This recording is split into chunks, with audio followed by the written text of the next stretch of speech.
Greetings, friends and countrymen. Welcome to Conspiracy Corner News, episode 21. This is Bart Sibrel. Conspiracy Corner News briefly highlights the week's most significant and underreported news events throughout the world, focusing on special preparation for the difficult times ahead for all mankind. To help support the dozens of hours of research required each week to produce Conspiracy Corner, would you please be so kind as to consider making a regular PayPal donation of just $5 each month? I know last time I said $1, but PayPal took a third of it, so it's about as much as a nice cup of coffee. So what about $5? It's my favorite currency. Anyway, Lincoln's a good president, allegedly, because whole conspiracy behind that one, but we'll skip that. Simply click on Bart Sibrel here below the video, which takes you to my YouTube homepage. Oh, looks like I'm going to have to widen the screen here. Click on the donate button. Then click on this thing that says make this reoccurring monthly. Type in $5. And then you go down and log in with your PayPal account or pay with a debit or credit card if you prefer. This way, Conspiracy Corner News is completely user supported, and this is done so in the most painless and simple way possible. Your thoughtfulness is most appreciated. For example, on this particular week's article, which I write for the Sleuth Journal, I spent 14 hours writing the article, exhausting nonstop. And to prepare the video portion of it and the slides and everything like that takes several more hours. It's about 2 days out of a 5-day work week volunteering. So if you think it's worth $5 a month, which is what is that, about $1.25 an episode, it would be greatly appreciated. That helps me take off from other tasks to do this effort here as a volunteer. So let's get on with what we're going to talk about today. This is an Apollo update. Most of you know me or came to know me because of the Apollo moon conspiracy, which is not a theory, it's a fact if you've seen the movie and the footage uncovered, and if we get into the details today of newly discovered evidence. I was well known for producing the film A Funny Thing Happened on the Way to the Moon, as well as Astronauts Gone Wild with the infamous punch I received from Buzz Aldrin. What I want to talk about, and kind of lead up to it, is this newly discovered document from 1958 that basically scientifically states from a high-ranking NASA scientist that there's a particular circumstance that basically shows that the moon missions could not have happened, did not happen in 1969 through 72, and still cannot happen today. But here are the points I wanted to make. Charles Lindbergh flew across the Atlantic in 1927. And aircraft was pretty new back then. Another interesting point here is he's a Mason. We could go into that, couldn't we? 32nd degree. Ooh, look at that. And here's the newspaper. If you're into the Masons and all the Illuminati stuff, they're always into the number 33. Oh, look at this. He traveled from New York to Paris in 33 and a half hours. He was the first person to fly solo, not across the Atlantic, but specifically from New York to Paris as part of a contest, and that's how he became famous. Now, if you add 60 years to 1927, you come up with 1987. And you can guess during that 60 years, there has been a lot of technological progress. For example, when he first flew across the Atlantic, though he had a single-wing aircraft, this is kind of the most advanced aircraft at the time of 1927. A lot of them used biplanes because the engines were fairly slow and they needed the extra lift. And then within 60 years, we have, in fact, they're only 50 years, but 60 years later, we had the 747s. Now, I don't know if you've ever been in one. I have. It's just humongous. It's like 3 or 4 two-story houses, and the volume contained therein getting off of the ground. I have a brother-in-law who works for Boeing designing landing gear for the 747, or at least he used to, and he says he can't even understand how the thing gets off the ground. In fact, interesting side note about Apollo, the Apollo missions, which were the most complicated flight in the entire history of aviation, were also the only first tried aerodynamic craft in the entire history of aviation that worked on the very first occasion.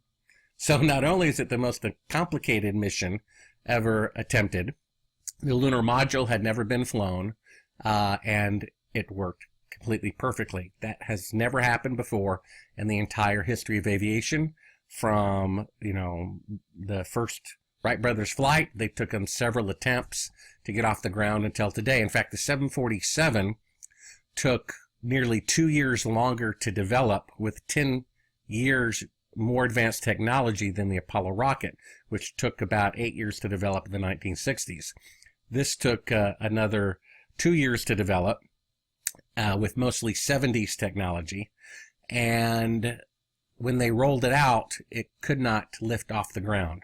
They, I believe, went through 162 engines just to get the thing off the ground. Now, by this time, millions of aircraft had been built and flown before, and yet it still took them 162 attempts to get the thing to work. So how is it that a decade earlier than this, going, to another planet basically worked on the first occasion? We can talk about that. Now, basically what I want to point out is, if I said to you that in 1927, Lindbergh flew across the Atlantic, and 60 years later, in 1987, no one had repeated his accomplishment in 60 years, 6 decades more of technological advancement. Would that be logical? Of course not, because we went from the biplanes to the 747s. Now, this is the same thing that Uncle Sam wants you to believe in regard to the moon missions. They want you to believe, and it's just as absurd as what I just said. It's as absurd as saying Lindbergh flew across the Atlantic in 1927, and 60 years later, no one is able to repeat the event with all the advancements in sciences and technology.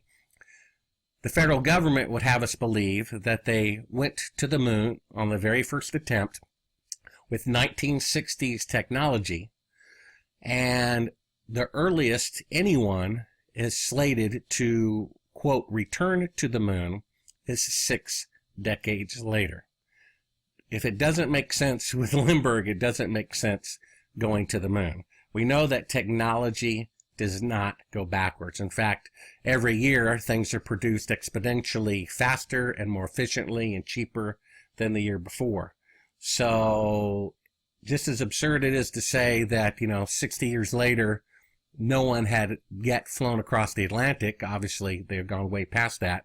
To say that 60 years later, no one on Earth, including the nation that claimed to have done it first, can repeat the event is pretty strange.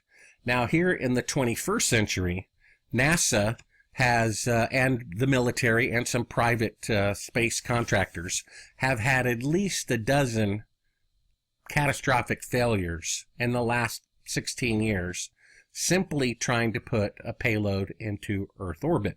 The moon is 1,000 times farther than the general Earth orbit that most people do, which is about 250 miles.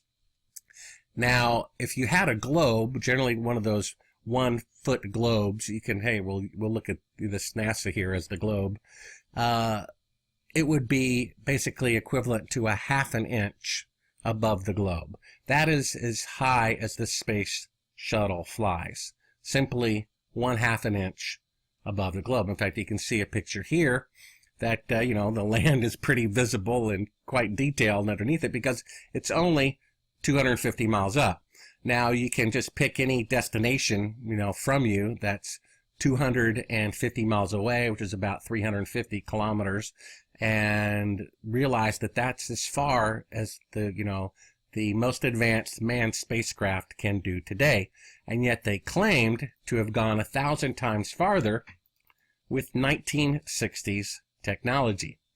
One thing that's kind of interesting that someone pointed out to me, the lunar module that allegedly left manned from the lunar surface and synchronized with the command module orbiting the moon at 4,000 miles per hour, if they were off in trajectory or timing by like 1/10 of 1 second, they would have missed each other, wasted fuel, and everyone would have died.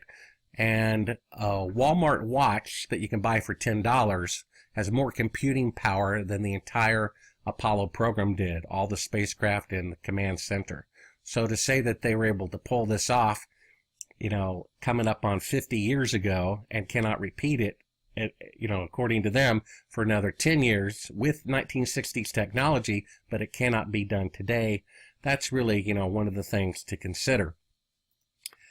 Here's one of the reports about the NASA's failures. It's talking about how NASA themselves, who, went to the moon in the 60s, somehow still can't put things into Earth orbit without them blowing up.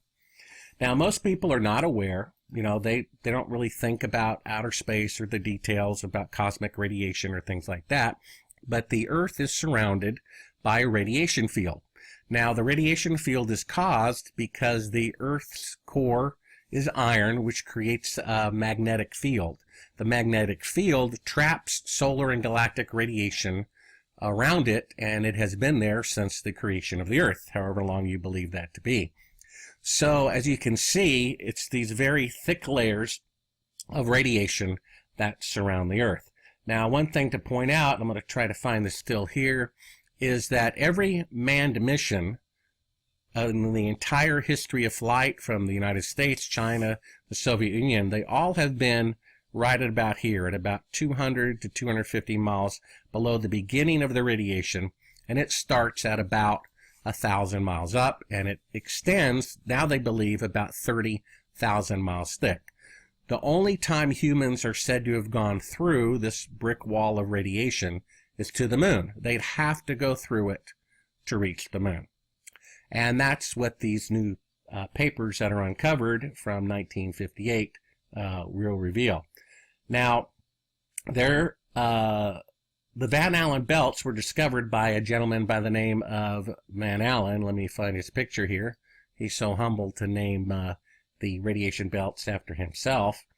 And they sent up probes in 1958 that had Geiger counters on them. Geiger counter is a method of registering radioactive particles, and it actually has I guess you call it a sample of radioactive particle in there to use as kind of a guidepost. Generally, these little boxes contain uranium in them, so if you find one at a garage sale, I wouldn't take it home. It might be radioactive. So in any case, they put these Geiger counters on these probes and sent them into the Van Allen radiation belt. And this was done in 1958. And the Geiger counters, I think on one probe, broke because they were fluctuating at such an excessive amount beyond what they anticipated, and they sent up other probes and they wrote down these particular readings. Now, this is something, I guess I'm kind of compelled to go a little bit ahead out of sequence here. Van Allen basically said this. I'm going to read his quote from these probes. I'm going a little out of sequence here, but let me find my paperwork here. Of course, you can read the article in the link of the description of this YouTube video. He said, "Our measurements show that the maximum radiation level is between 10 and 100 rentgens per hour." I think that's another name for REM. Since a human being exposed to 2 days only of 10 rentgens would only have a 50% chance of survival, the radiation belts obviously present an obstacle to spaceflight beyond Earth orbit. Rockets will need to take off from the radiation-free zones at the north or south poles in order to reach the moon. And if we go back to this little picture here, you can see that the radiation belts are kind of like a donut shape. So if there's an opening here without radiation and there's an opening down here, if you were able to somehow launch from the North Pole or the South Pole, you could miss the radiation. That's what he's saying you would have to do. The Apollo astronauts did not do that. They launched from Florida near the equator, which helps them put them in a better orbit. Additionally, you may remember, I think it was the Challenger. I think that was the first space shuttle that blew up on launch. It did so because it got down to like 43 degrees the previous night. So you can imagine the impossibility of putting sensitive rocket equipment and all those gaskets and things and trying to do that, in 0 degrees or below zero from the North and South Pole. It's just, an infeasible concept to do. Now, when the space shuttle went to its highest altitude ever, this was in 1997, they went up to 380 miles. Their safety equipment started having their alarms go off because they were, I think they were working on retrieving the out-of-focus lens of the Hubble Space Telescope, which is kind of interesting. 20 years after going 1,000 times farther than the space shuttle, with 20 years older technology, they can't even put a telescope into orbit that has a lens that focuses. Oops, the lens doesn't focus. So it kind of shows you, not that necessarily they're inept, but this stuff is extremely difficult. So if it's difficult just to do things into Earth orbit, blowing up 2 space shuttles, blowing up a dozen things in the last 16 years, putting up telescopes that can't even focus, it shows you the absurdity of saying with 20 years older technology than the space shuttle, they went 1,000 times farther than the space shuttle. But when they went up to 380 miles, they found that the radiation level was dangerous. And because of that, they never went to that altitude again. Now at 380 miles, that's 620 miles away from just the beginning of the Van Allen radiation belt. So you have to understand there's this radiation that is so severe that alarms start going off telling you you're approaching dangerous radiation from a distance of 620 miles away.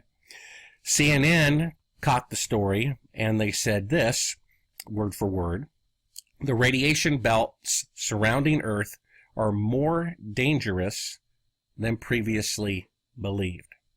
Now you have to understand, what does that mean? More dangerous than previously believed. Previous believed meaning the knowledge gathered by the Apollo missions, as they were the only crews who have ever claimed to have gone through the radiation belts. So the question is, how can a space shuttle crew 620 miles away from the beginning of the radiation belt know more about it than the Apollo astronauts who were allegedly in the middle of the belts 18 times to the moon and back for a total of at least 24 hours? See, it's not possible. You see, it contradicts itself.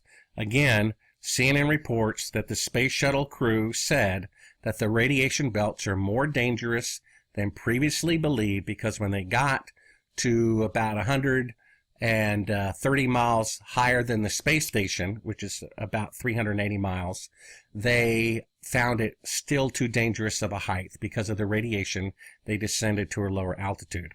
More dangerous than previously believed, and the most knowledgeable people about the radiation belts have to be the Apollo astronauts who went through it.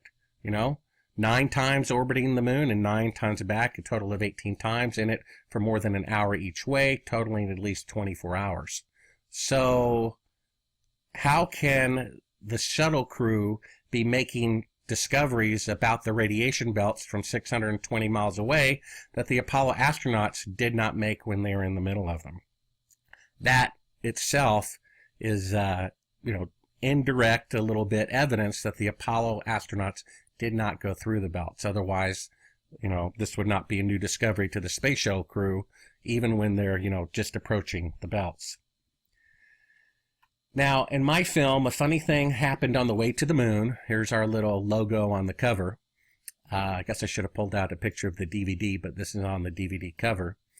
The footage that I uncovered, and this is what really convinced me that the moon landings were fake, is that I was kind of doing the film under the theory that it might be true that they did not go and stage it as kind of a bluff and poker. 3.5 years into the 5-year project, The film cost $500,000, largely because of research and documentation that we bought from, people and the ex-military people and widows of astronauts and things like that. Some documents cost $10,000 each. I said, well, they probably went to the moon. I'm going to give them the benefit of the doubt. And then I found a mislabeled tape. What was on the tape and on the label were two different things. The late Bill Casing believes a source at NASA gave that to me deliberately. I'm beginning to think that that was the case. And in that footage, which has a warning here, I specifically asked NASA for unedited footage. And every single thing I got was edited except this and one other reel, which I have yet to show to anybody. Oops, maybe I shouldn't have said that. Oh, well. And some of my detractors say that this footage that I uncovered is widely available. And that's just simply not the case. Because it says so right here at the beginning of it, this is not for general public distribution. This is an unedited reel. Now, in the reel, they only aired maybe 20, 30 seconds of it, and what the TV viewer saw was what they had claimed was a picture of the Earth floating in space from some great distance away. In fact, I should have done one other shot here if you can ignore this part here. There was one shot that was kind of proportioned to this to show that, there's some great distance away from the Earth. Now, they were allegedly zooming in the camera, the lens, on this here, but there were other shots. If you take out this, outtake there, it looked about this, size to kind of show, hey, look, here we are halfway to the moon, as they claimed they were at the beginning of the footage. And the way they got this footage, as explained to the viewers, is that Neil Armstrong said on this unedited tape, they only had one window that faced the Earth, and it was completely filled up with the TV camera, meaning the TV cameras back then were kind of big, it's bulky. In order to get this shot, or this proportion here of the Earth allegedly floating in space, although that's an outtake because that shows you how they're faking it, which I'll get to in a minute, that they would have to put the lens to the window's glass in order to shoot the Earth far away. And Neil Armstrong says we're calling in from 130,000 miles out. In fact, right before he says he's calling in from 130,000 miles out, he asks NASA, how far out do you have us? Well, he's got the most advanced computer on the entire planet. He knows exactly how far he is away from Earth. His display says it. So why did he ask NASA to tell him how far out he is? Because his display actually says about 250 miles. He's in low Earth orbit. They never left Earth orbit because of the radiation belts. And NASA was running a simulation program, after which one of the controllers said they could tell no difference between an actual flight and a simulation on the computers. So just as they had fake pictures of them on the moon, they had fake data. After all, all it is a computer screen with numbers on it. And if they say the temperature of Saturn is, 15 degrees, then it must be 15 degrees because there it says so on the computer screen. And so what they had is these programs that they rehearsed the moon landings, and it would tell them how far the spacecraft is away, they're approaching the moon, the altitude above the moon, and their descending altitude. All of this was simply based on clock time of a scenario, and Neil Armstrong did not want to contradict the NASA program. That's why he asked, how far out do you have us? And he just parroted it back to them. Now, what this really is a circular window of the spacecraft. They have actually, this is the real location of the camera. This is with the lens zoomed out, and this is a part they didn't intend to show, but if you can imagine, this person's arm is not in front of the window. Sorry, I didn't have this picture prepared, but basically you'd have a circle Earth with black all around it. They're trying to convince you, you see, they're halfway to the moon. Now, halfway to the moon would be completely on the other side of the radiation belts, which NASA just admitted in 1997 that the space shuttle crew, 620 miles away from it, knows more about it than the Apollo astronauts who allegedly went through it. The only way that's possible is if they did not go through it. The camera is actually in the back of the spacecraft, and they've turned out all the lights and blocked sunlight from entering the window, so the foreground is pitch black. What's over here is the panels of the inside of the spacecraft in Earth orbit. This is either a section of the Earth outside of the window, or a colleague of mine, David Percy in England, he believes they used a transparency, kind of like a positive slide, and stuck it over the window and had it backlit by Earthshine. I'm not sure which it is, but I've never seen cloud patterns go completely across the Earth in any satellite picture I've ever seen. So it looks like the proportion is off here. They had a little crescent piece of black material which they inserted here, and that made it look like the Terminator line between night and day. Now here's an outtake when one of the astronauts' arms gets in front of the window. Now again, the camera is supposed to be at the lens of the camera is supposed to be at the glass of the window. So it's physically impossible to get between the lens and the window, or between, the Earth. There's no way, unless you're outside the spacecraft without a, spacesuit on. As you can tell, this is the guy's arm. Here's his hair on his arm. This was an outtake, which they never showed, but we got the unedited tape from it, and it shows that they are, faking the shot. Additionally, and I should have had this queued up too, if you give me a moment, maybe I'll find it, is that we hear this clandestine third party of audio on the tape as well. I'll pause it here and I'll cue it up for you. Here's a clip from A Funny Thing Happened on the Way to the Moon, and this is the shot of allegedly the Earth floating in space. Again, this is really the blackened walls of the spacecraft, and here's a circular window with either the part of the Earth outside of it or a transparency of the Earth over it, and this little crescent piece of cardboard slid in to make it look like night and day. Now, as rudimentary as that may sound, I'm a professional filmmaker, and it was the inconsistencies of the lighting that made me realize that the film was shot in a TV studio rather than on the surface of the moon. However, this particular shot, the 30 seconds or so of the good takes that they aired to the public, I thought looked extremely convincing. It would have fooled me unless I had received the unedited version of all the behind-the-scenes outtakes. They're also talking about how they're faking the shot. They're talking about how it's going to be used for playback later, even though they claim that the pictures were live. Now, if they're halfway to the moon, and especially this old analog radio equipment, it's going to take about 2 seconds for the radio signal to reach them. They reply in about 2 seconds to go back. So if NASA says, hey, the TV picture looks great, and Neil Armstrong immediately says, hey, glad to hear that, there should be a 4-second delay. So if he responds too soon because he's actually in Earth orbit, only 250 miles above the Earth, then that's going to give away that fact.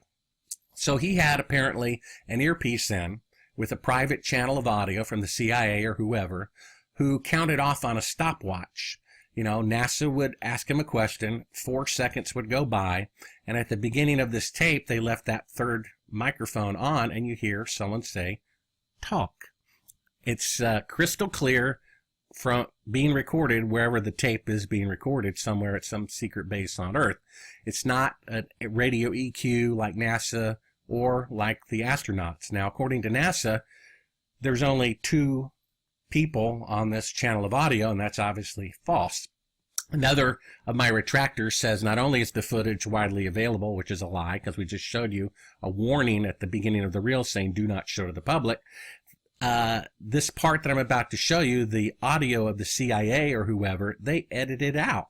I mean, if you get Spacecraft's Films version of, showing clips of this, which they had to show to say that it doesn't really mean anything, they edited out the audio of the CIA, which says talk. Now, if that word talk and it being a prompt after a 4-second delay to create the effect that he's further away from the Earth than he really is, and if they deliberately and specifically deleted the evidence of that, that is even greater proof that it proves that they didn't go to the moon. Otherwise, they would have just left the NASA footage as the original, and we would have heard the talk on their version of the film. But you can't hear it because they took it out because they know it's incriminating. And now let's take a look and listen. Roger, Houston, Apollo 11. Calling in from about 130,000 miles out. Here, during another segment, also intended to air after... In fact, I think I have it queued up slightly wrong, although that's a good part of him lying, saying he's 130,000 miles out. This is the part that has the talk in it. Immediately, Neil Armstrong speaks. Call Apollo 11. Houston, Goldstone says that the TV looks great. Over.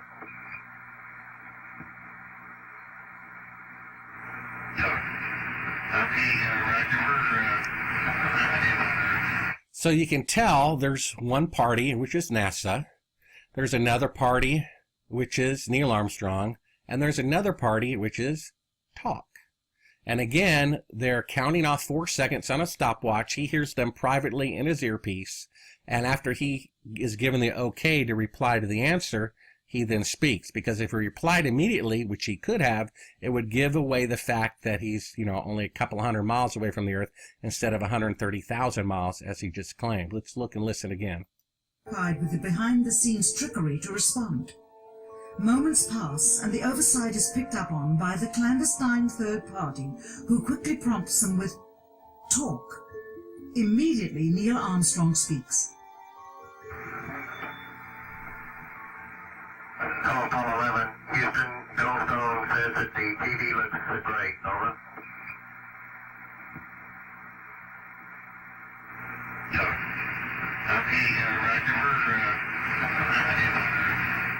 Now, I had the narrator say, at first I thought that he wasn't paying attention because they're, to NASA because he's doing this fake shot here, and they were reminding him, hey, pay attention. It was after the film was produced that I realized it was a deliberate pause in order to create the effect of an increased radio delay to make it appear as though he were farther from the Earth than he really is. Even here, you can kind of see the extrusion of the window. It's kind of a thickness about, I guess, a couple inches thick, kind of like a window in a ship. They're waterproof, and that's kind of this type of window. There's a thickness to it, and you can actually see the light bouncing off the Earth in Earth orbit, showing the dimension of the window. Then we go basically all the way through. We've seen how we got the film queued up. We might as well show this last part. Again, here's the part where they claimed was halfway to the moon, and yet if they were the claimed distance. What happened was, because I've been in the video business a while, they had a manual recorder wherever this was being recorded, a manual videotape recorder. And you hit the stop button. It's one of those older buttons you really had to push all the way down. So they pushed it, and you can see a spark in the video where the electrical connection tried to send the signal, but the manual part did not go through, meaning that this part that they thought was not being recorded was in fact being recorded. They didn't want the setup from the, fake shot of the Earth floating in space to, show the real interior of the spacecraft and the proximity of everything. And the scene was being changed. So here basically, they thought this was not being recorded. Again, a moment ago, they said this was the Earth floating in space, right? They said, this is the Earth. Here's proof that we're far away from it. Now, again, that's a circular window inside of the spacecraft. The camera's actually, 10 feet or so back away, which means they lied. Why would they lie? If they really went to the moon. And there's Michael Collins, I believe, pulling the screen and part of the crescent piece of material to make it look like the Terminator line. And there's a work light. You can see there's diffusion over it to keep it kind of low so it doesn't throw. Now they open the iris, and you see, the real position of the camera and the very bright and near Earth out the window. So basically, all this to tie this in is Van Allen says in these new documents. This is the discovery right here. This is from the Scientific American magazine, March 1959. I guess I told you wrong about the year. And it's basically, tells you that quote. In fact, we can reread that quote if you like. It says right here, this is out of Van Allen's mouth. Remember, Van Allen was the gentleman who discovered the radiation belt. So he is the, absolute expert on it. After he sent probes I think he sent them up in 1958 and the report came out in 1959. He said this: Our measurements show that the maximum radiation level is between 10 and 100 rem per hour. Since a human being exposed for 2 days to even 10 rem would only have a 50% chance of survival, the radiation belts obviously present an obstacle to space flight beyond Earth orbit. Rockets will need to take off from the radiation-free zones at the North and South Pole in order to reach the moon. Now, we know that obviously cannot be done. Here's the effects of what, radiation poisoning looks like. And of course, none of the astronauts ever died, had any burns, had any sickness. None of them even died of cancer. Now, what happened is that the White House, which was turned over from Johnson to Nixon during this time, they said, well, we have to, make it possible to go to the moon. So even though there's this, hard to find document, which we, purchased at an auction and found, what's his name? Von Braun, not Von Braun, sorry. I'm a little tired and sick today. Oops, I'm doing it all wrong here. Can you tell? I haven't slept. There we go. Dr. James Van Allen. So he says the radiation belts are, anywhere from anywhere from 2 to 10 times more than a lethal dose. And yet, when Nixon says, we need you to change that story a little bit, he does. He completely recants on his findings, and they bury, the Geiger counter readings. Unfortunately for him, Geiger counter readings, do not lie. I asked Van Allen's successor, how does he know that the radiation belts are safe or not? And he says, well, proof is that the Apollo astronauts went through it. Now that's what's that called? Circumventing logic there. After Van Allen, now that he's dead, the leading expert on the Van Allen radiation belts, who was like 4 years old when they went to the moon, allegedly, he says he knows for a fact that the radiation belts are not lethal because the Apollo astronauts went through them to the moon and back and did not suffer any ill effects. Now we just have Von Braun saying here that it is absolutely lethal to astronauts. It's 2 to 10 times more than a lethal dose. We have the fact that the space shuttle, when they got 620 miles away from the beginning of the radiation belt, were warned to not get any closer to it and to descend to a lower altitude. And then we have this other information here. We've got, where's this picture? I've got them around here somewhere. Oh, it's the National Science, here it is, National Academy of Sciences. They came out with a Reuters article in 2008 that basically says, in order to, quote, return to the moon, they need to first learn how to protect astronauts from lethal space radiation. And that's pretty interesting, because this is exactly what this gentleman, Kelly Smith, said in 2014, about 6 years later. There's a link to this video. I could have had it queued up, but basically he says, and I'll quote him word for word, he says, the Van Allen belts are dangerous radiation, and we must first learn how to protect the astronauts from the radiation before we can send people through this region of space. When I called up NASA to ask Mr. Smith about his remarks as a journalist, they would not let him talk to any journalists after he made this submission on YouTube as one of their projects of the Orion mission. The Orion mission was unmanned. It went up to 3,600 miles and it did a U-turn and came back. That means the intent of the mission was whatever was at 3,600 miles, which is well into the Van Allen radiation belt. He says they must first learn to protect astronauts from this deadly radiation, or he said dangerous radiation. Van Allen said it was deadly, before they can send astronauts through this region of space. Now, unless the Apollo astronauts had a time machine and went further into the future than we are today, because they said this technology to protect you from the radiation is still yet to be invented, then here's proof right now that the Apollo moon missions did not happen. NASA said so. This new guy who was born after Apollo, he said on camera, on the record, that the technology to protect astronauts from the lethal radiation of the radiation belts has yet to be invented. Then we have James Van Allen himself and these newly discovered papers saying the doses are 2 to 10 times beyond that of a lethal dose. We have the fact that the space shuttle, when it went to its highest altitude ever, they could, detect the radiation as being severe from 620 miles away from it, much less in the middle of it. And they reported that the radiation belts were more dangerous than previously believed. Now, if the Apollo astronauts were in the middle of it 18 times, they should be the experts, right? Not people 620 miles away from it, which is proof they never went through it. All this was going on during the, notorious Nixon administration. Now, Nixon was known, he had a track record of falsification. In fact, there's an event called the Gulf of Tonkin incident.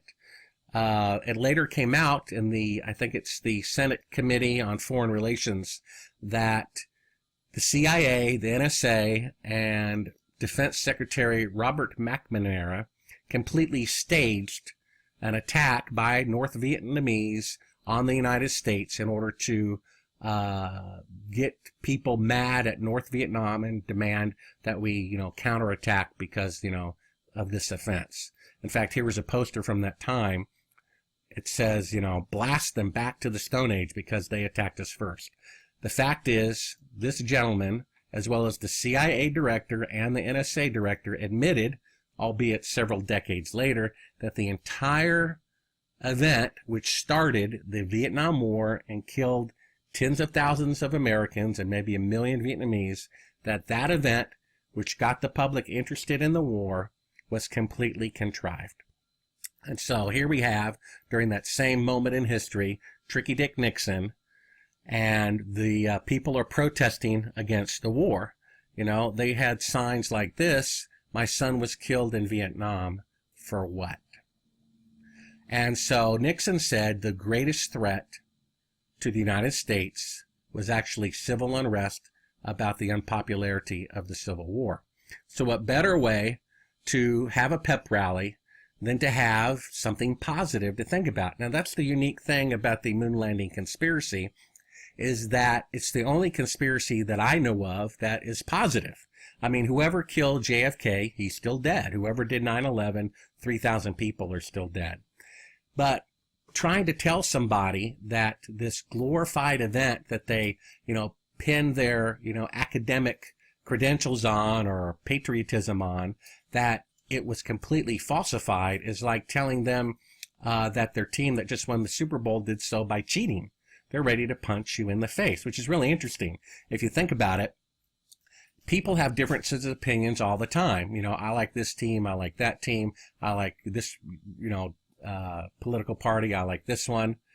But why do I receive such hate mail, violent threats, curse words continually for making this movie, simply because I have a different opinion that the moon landings were staged by the CIA?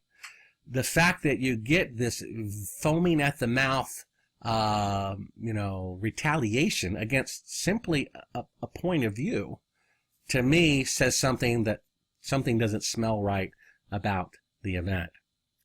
Now, here we are again, 60 years later. They're saying they can return to the moon in 2030, right? And yet no one has been able to, go back with 60 years greater technology, and yet they did so easily in the 1960s with that antiquated equipment. The way I look at it is the South Pole is a good example. Just like Lindbergh, 27 to 87, saying that no one was able to repeat the event is absurd. It's the same with the moon landing. Saying they could go to the moon in 1969 in the first attempt, but can't go there until 2029, 60 years later, is absurd. The South Pole, which this is a picture of, has wind speeds, I believe, in excess of 100 miles per hour and temperatures almost reaching 100 degrees below 0 Fahrenheit. And yet, as you can see, there are bases there. Why are there bases there? Even though it's such a dangerous, deadly place. Because it's physically possible to be there. If it were so easy to go to the moon in the 1960s, there would be bases there by now. The fact that there are not is proof itself that it cannot yet be done. Now here's something that a beloved scientist said, and a friend of a friend told me that he actually, nearing the end of his life, had doubts about the authenticity of the moon landing simply because they could not be repeated. And here's something that he had to say potentially regarding this. One of the saddest lessons of history is this. If we've been bamboozled long enough, that means fooled or deceived, we tend to reject any evidence of the bamboozle. We're no longer interested in finding out the truth. The bamboozle has captured us. It is simply too painful to acknowledge, even to ourselves, that we have been taken. You see that? That he says a sad lesson of history is that if we've been fooled long enough, we're no longer interested in finding out the truth. The lie has captured us because it's too painful to acknowledge, even to ourselves, that we have been taken. Right? All this is about pride. You cannot learn anything new if you're prideful. Pride is the unwillingness to be wrong, just as humility is the willingness to be wrong. And pride blinds you. That's why these people who foam at the mouth and, criticism of death threats and things like that and curse words are blinded, because their pride forbids them from seeing the plain truth that if the moon missions were so easily done in the 60s, they would be bases there by now, and it wouldn't take 60 more years for anyone on Earth to repeat the event. No more than it would take 60 years after Lindbergh flew across the Atlantic for someone to fly across the Atlantic again. By then we had so much more advanced airplanes, and we should likewise have so much more advanced, rockets and spacecraft. If they went to the moon in the 60s, we should have been on Mars 30 years ago. And then here's one last quote from Mark Twain. He said this. He said, "It is easier to fool people than to convince them that they have been fooled." And that's pretty interesting, isn't it? He said it is easier to fool people than to convince them that they have been fooled. That's pretty fascinating, isn't it? I understand that the fascination and marvel with space flight. I used to be fascinated by it by myself. At the same time, as with anything overly adored, the objects of one's infatuation can take advantage of this entranced state of their admirer and feed them, unwittingly, false flattery that is sincerely mistaken as factual. This has been Brother Bart's Conspiracy Corner News, episode 21. Are you prepared for eternity? Please tell your friends, share the link, give me a YouTube thumbs up if you like this video. Check out my new Facebook fan page linked in the description of this video. Like it if you like it, and thank you for your kind support.